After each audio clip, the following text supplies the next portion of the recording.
So it's interviews time for Kalki's director Nag Ashwin, and we are getting plenty of them. But first, today I'm checking out with Pinkvilla, where Nag Ashwin talks about a lot of things, Kalki 2 and the Fourth World and Prabhas and Amitabh Bachchan. So let's hear him out. And if you haven't seen the original interview, I'll put the link for that in the description on the Pinkvilla channel. Watch it there. This is a reaction. It's not substitute for that video. I'll be reacting. I'll pause the video. I'll talk about it. So if you want to watch the whole interview, watch it there and then you can watch the reaction. So without any delay, let's hear him out. Hi guys, this is Himesh and welcome to Pinkvilla. Today we have with us Nag Ashwin, who just had a massive release in the form of Kalki. Welcome to Pinkvilla, Nag. It's lovely having you here. Thank you, nice to be here.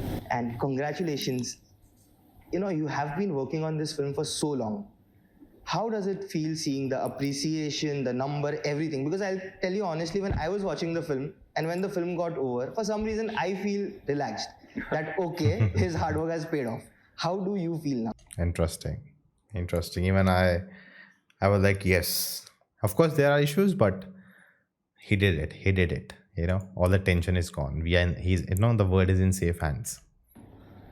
I think, yeah, for us, the whole team included, it's definitely something very satisfying. It's like a relief that, people have accepted it because we've gone out and tried something very new and we can't afford to fail, basically. Right.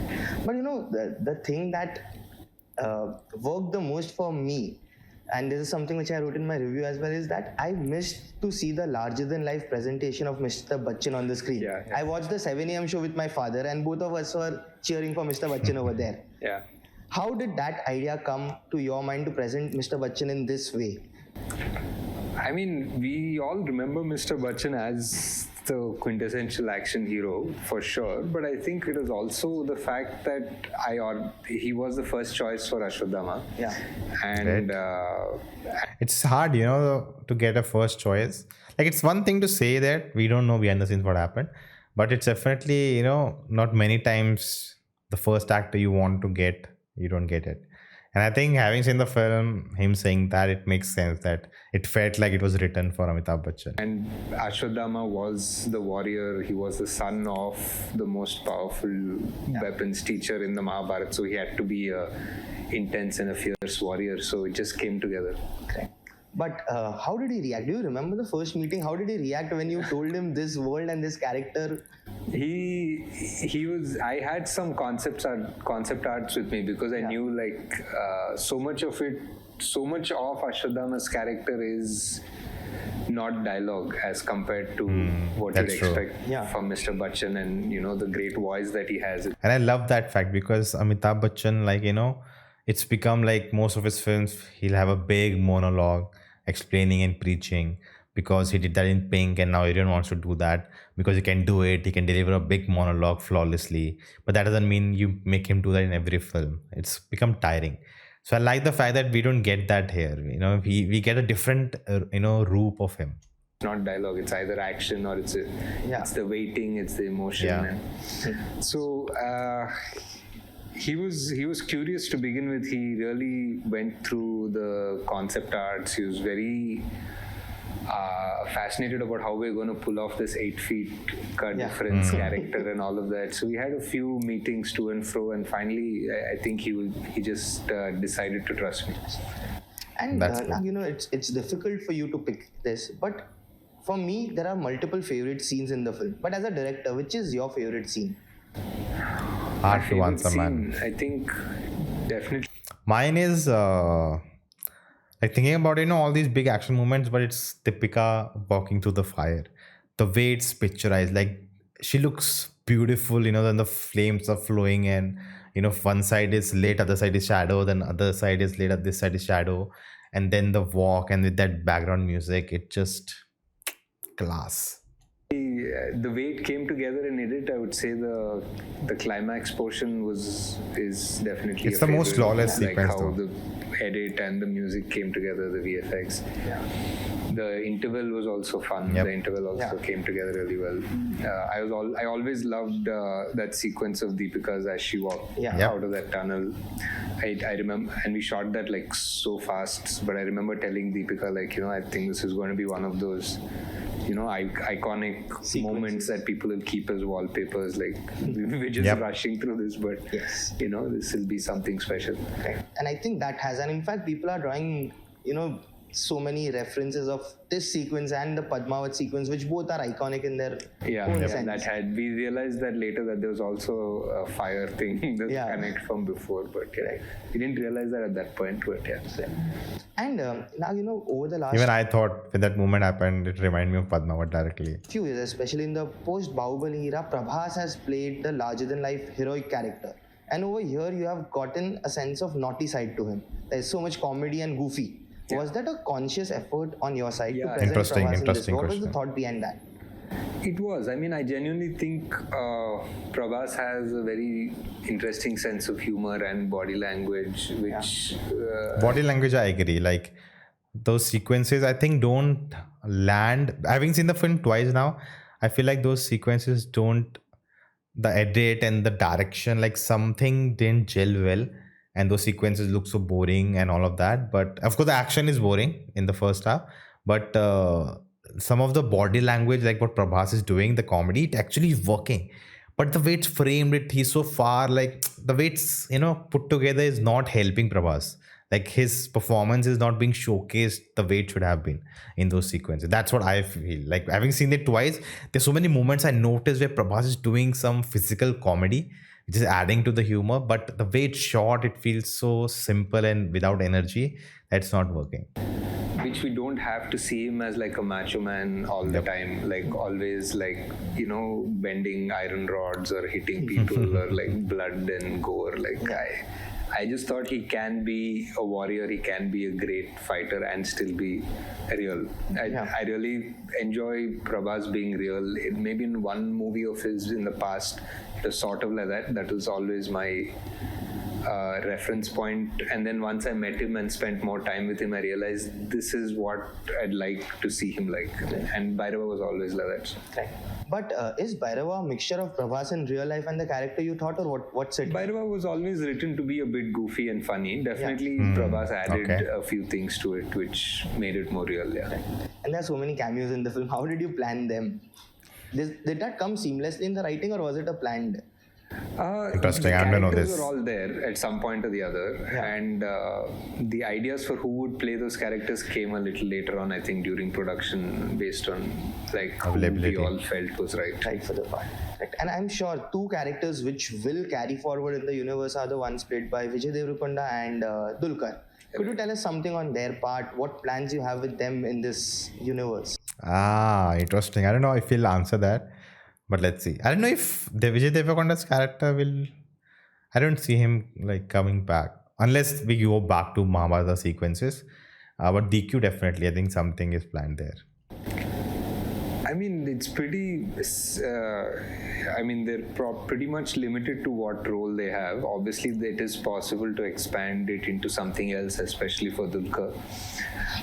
But as of now, it's what it is here. Yeah. But have you read all the conspiracy theories going around these characters? Yeah, there are quite a few. I've read a few of them, I think. It's pretty cool. But it's not my idea, but yeah.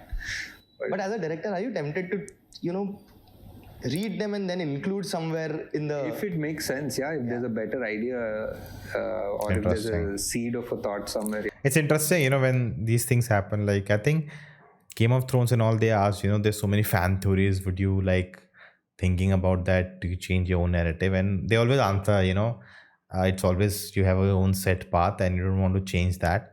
But if there's a better idea, not better is a sense you totally change it, but in the direction you're going, if that makes more sense than one you're writing, maybe including that helps the narrative. But at the end of the day, it has to be the story you're telling. That has to be clear and what you want to really tell, not deviate because the fans like that more, so let's go that direction. That never works. Never in the life works. Definitely. All writers are greedy. Like, we take whatever we That's get. true. Yes. And Nag, I'm sure you have read all the conversations around Kalki. As a director, what was your vision for the first half? Because, when the second half, there is a unanimous appreciation about the action. Nice. This is a nice question. I personally, if I got a chance, I'd ask him the same thing. In the first half, people are speaking about the pace. Yeah. So as a director, what was your vision as like the director's vision for the first half? It was about setting up the world for sure, and setting up these characters. That was needed. There was definitely a fear about would people empathize or connect with this world enough in the time period that we have, and we have 4 very important characters and 4 very big stars. So story-wise, market-wise, you always want to balance that properly. Yeah. Very aware We director. were always in this sort of a thing that you have 70 minutes or 60 minutes, and you have 4 big stars and the world and multiple worlds also that you want to try to establish. So it was always like, how do we balance it? So we went in maybe a bit of a safe way and tried to let it sink in to people. Yeah. So there's no confusion whether it's the labs or whatever. People feel a few places are slow, but I think that was a choice that we made. But yeah, that's what it was. Correct. And you talk about the 3 worlds that you have created. Yeah. It's only in the first half, a very short portion, where you get to see what complex actually is. Yeah. Is that something which you will be looking to expand in the... In the second part, for sure. Yeah. Yes. And Okay. of the 3 worlds, which is the one which has, fascinated you the most, the complex or the entire setup outside of it? I think both Kashi and Shambhala were a lot of fun to build. Yeah. Kashi because it's so familiar and has such an emotional connect to us, and Shambhala because it's again like such an important part Mysterious. of our lore, and now trying to build that city which looks different from the typical Shambhala in the Himalayas, magical kingdom, but it's more like a refugee camp where all the last people of the world are going to be huddled together as a last hope. So just reimagining Shambhala was fun. I think we had a lot of fun with Shambhala. But how do you get those visuals? A lot of concept artists, references. Yeah, it took a lot of time. I mean, we had some time for this film, so we had a bunch of really good concept artists, like Immortal Collective was one. We had an in-house. Yep. I shared their post on Insta. Like, definitely check out their work. Like, you see, how they develop and create things, taking references and all of that, and then how it translates to what you see on, the screen in the film. It's really, it gives the clarity of how films are made in a sense. Storyboard artist who was with us all the time, so it helped a lot. Yeah. And it takes a lot of guts for a superstar of Prabhas's caliber to take a backseat in certain sequences and let others shine. Yeah. What That's were the true. sorts of discussion that you had with Prabhas? Because there are so many scenes where Deepika is at the forefront. There are so many scenes where Amitji is at the forefront. So what were the discussions like with him? Interesting question. I want to know. I don't think we had those kind of discussions. I think it, as a star of his stature, I think Prabhas has very little, issues about things like this, about he's fully for the story. And I think once he listened and okayed the story way back in the day, he's been fully on board, supportive, and he's actually... Like, I think, in retrospect, I was thinking it's a big deal for maybe a mainstream actor to get hit by another actor, like, because we're living in a world where, all these heroes are untouchable or whatever. So, Yeah. I don't know if you know that Rock in his contract has a line that he cannot be hit. And if he get hit, he get to hit twice. So that in the film, whatever he's doing, he should not be down and the other actor is up, or the villain, whatever. That's in his contract, and that I think it's been some time. I don't know if they changed or whatever, but at some point this was there in his contract. And a lot of actors who have that ego, they want it, that they should be always on top than other. it was a big deal, but he was fully on board. He fully wanted to get hit by Amitabh Bachchan, and it was awesome. Who wouldn't? He was like, sir, hold me tighter, like. I was reading I was reading an interview today morning, and over there, I think the producer said that Prabhas said that Amitji has to be treated like a star. If he is happy on the set, we all will be happy. Right, I think that also comes as a for sure. Yeah. very secure move. Yeah. And given how the arc has evolved, will we get to see a lot more of intense element in Prabhas's character as the story moves forward. Yeah, I mean, I don't know about intense element, but it's like the story. It's the story, and it has to unfold the way it does. And it feels like almost like it just began, because this is when the climax is when all these three people actually meet. Yeah.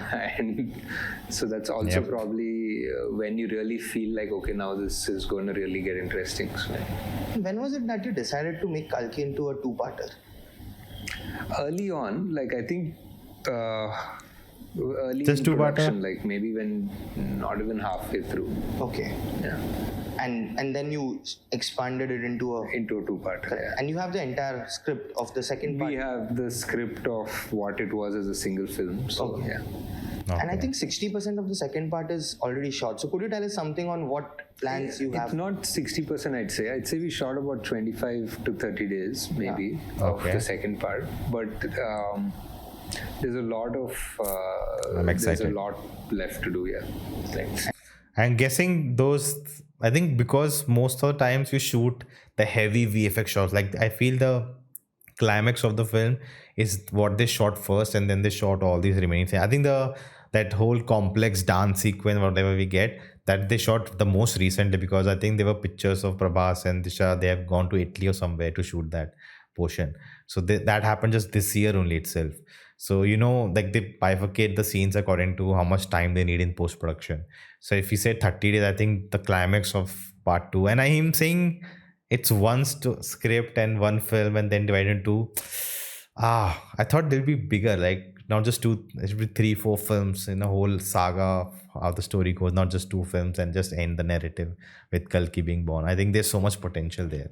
When do you plan on the second part? What? it's still so much prep to do in terms of just, again, designing and action, and the whole thing starts again. So it's a long journey. It's a long journey to just prep before we start getting actors back on set. Like, But does success and appreciation put additional pressure on you to deliver? Because see, when Kalki came, of course, it's a big film, big budget. But still, when a sequel comes, there's a lot of expectation, because here it ends on a cliffhanger and people are expecting the world to go crazy. So does that add pressure on you, even more pressure on you as a director? as of now, no. As of now, I feel that it's maybe the first part that felt like, we really had to deliver and we had to prove ourselves. And now that it's been accepted for the most part, It's a proven concept. I think the second part is going to be a lot calmer comparatively, because we're more secure in the world that we've created. Like, Also budget wise. I don't have to spend, for example, as long as I did in the first half of the film trying to establish the world again. Yeah, it becomes a seamless narrative, because Yeah, people because are into they're the world. already invested, they've bought into this world, so yeah. Correct. And the Mahabharata portions also have won a lot of appreciation. Yeah. How do you plan to expand into the Mahabharata side of the story? Only where it's required to the story. Yeah. Okay, you don't want to make a I don't want to make a Mahabharata right now. Yeah. No. But if Mahabharata is ever made to the spectacle, who do you think is apt to direct a complex story like this? I think Rajamouli sir wants to. I think he should. I think you need that passion and that love for it, because it's such a complicated story which is so massive. Yeah. Yes, that's true. I think Rajamouli sir making Mahabharata is a match made in heaven. That's something peak cinema again. Like, For sure. For sure. And last couple of questions. There's Sri Krishna's character in the film, which you have showed in the Mahabharata portion. So many conjectures around who could be Sri Krishna. You have any casting in mind, or you plan to keep it vague because it's such a... The idea was to always keep him a silhouette and formless and, like Interesting. without an identity, because otherwise it just becomes a person or an actor. Yeah. The idea was always to keep him dark-skinned and silhouetted and, just like a mysterious figure, yeah. Correct. But that's how you'll continue as well. There is no plan to reveal a face or anything. Because again, conspiracy theories have thrown I so don't many. think so. I think that will go against the point, yeah. Correct. And Nice. I like he's sticking, not just because people want fan casting, and also because if you give a face, right, then you expect Kalki to also have the same face, like when he's born, and not doesn't born, but that whoever Kalki grows up to become, you expect all, Lord Vishnu avatars to have the same face, but that's not what we want, right? Like right now, I don't know if we'll ever get to that. If the Kalki films are just about Kalki coming to the world, or Kalki grows up and then he fights the Kali and we end this Yuga. So again, all depends on where he's taking it to. But I like the decision and he's sticking to the decision. One thing which I think every cine lover would want to see is a face-off between Amitji and Kamal sir. You have set it up well for the sequel. How do you have any plans? I'm sure you must be having plans. Can you tell us something on that, because that's where the second part gets. Yeah, there'll be so many things like this in the second part, but I guess we can't talk about much right now. But yeah, nice, there will nice be stuff like that for Stuff sure. like that. He knows for how sure. to not reveal. And there will be new characters also introduced in the second part, or you will be now. Yeah, there'll be some new characters also introduced, a new world also. Yeah. Wow. Oh. So fourth world now. Yeah, you want fourth to. world. The fourth world is open. Yeah, because you already have three. The flux it is. Like a small dialogue in the film. Oh, there's a flux and the Mons will eat her up and all of that. That's just some other world only. Yeah. The fourth one is there. There. Wow. I can't wait for it. I think hopefully we'll get to. The wait won't be too long for the second part. Yeah. And the last slide of the film says Kalki Cinematic Universe. So is your story going to end at the two parts, or are you making a universe with so many characters having backstories, like how it is done in the West? I mean, we have a scope to do that, I feel, in Yep, this sort of a definitely. world. We don't really have a roadmap for it, but we started like a animated series already. Yeah. So there are 2 more episodes of that animated series that are going to come out. Nice. Yeah. And for example, I reacted to the first 2 on the channel. You can check it out, and we'll be reacting to whenever these 2 episodes come. like an animated spin-off or a Yes. small series of Kyra could happen, like a small Yeah. series of like the prequel Kyra. World Wars could happen. There's so many things that could take off from here, but we haven't really sat down and figured it out. Old Wars. That reminds me of Clone Wars. Figure it out. Okay, and before we sign off, if you have to describe your 4 leading pillars of Kalki, Yeah. how would you? Prabhas, Amitji, Deepika, and Kamal sir. I mean, the 4 superstars that you have. Yeah, I mean, you probably described them. They are the 4 pillars. And I mean, Prabhas is like the most, he's like somebody you know that at the back of your mind that, you have like a support on, like if, like whatever we're doing and experimenting with is sort of because this man is a gigantic figure in the industry right now. Yeah. So we can do this. That's nice, right? Using your stardom to help the storyteller. Bachchan sir, just his energy and just an inspiration, or whatever he does is just an inspiration. If he's just sitting and he's asking for food, it's an inspiration. Like the way he orders his sandwich is an inspiration. Deepika is just like so effortless in whatever she does. Kamal sir is just like a textbook, I think, of cinema. Like just sitting with him, like you forget there's a shoot because he'll have so many anecdotes and so much wisdom about film and cinema in general. Like it's just his love for cinema is just, it just reminds you that, that's what you have to keep holding on to. It's just the love for cinema. Love for cinema. Right. Yeah. There's so much VFX involved in Kalki.